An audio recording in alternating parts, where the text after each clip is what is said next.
మరి వీళ్ళేమో దేవుడి విగ్రహం ధ్వంసం అయితే కూడా దేవుడి విగ్రహం పోతే విగ్రహం పెడతాం అన్నట్టుంటాడు. ఎవడు తక్కువ తిన్నాడు? నోటి దూల నేతల్ని ఇద్దరు కంట్రోల్ చేయరు, పైగా చప్పట్లు కొట్టి ప్రోత్సహిస్తారు.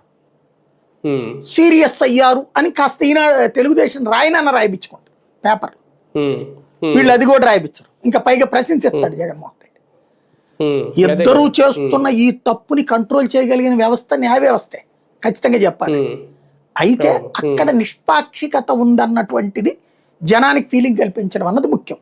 అక్కడ ఎవరు తప్పు చేసినా సరే వాళ్ళని చర్య తీసుకోవాలి. అది రఫాకి చర్య తీసుకోవాలి, సైకోకి చర్య తీసుకోవాలి, రెండిటికి చర్య తీసుకోవాలి. అది అవును.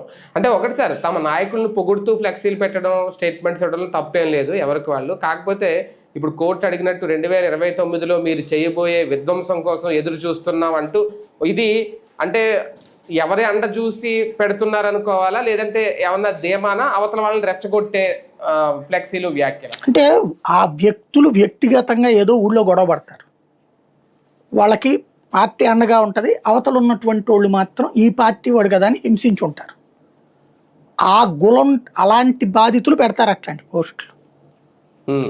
ఇంకోటి కడుపు రగిలిపోయినటువంటి వాళ్ళు, ఇప్పుడు అనేక అక్రమ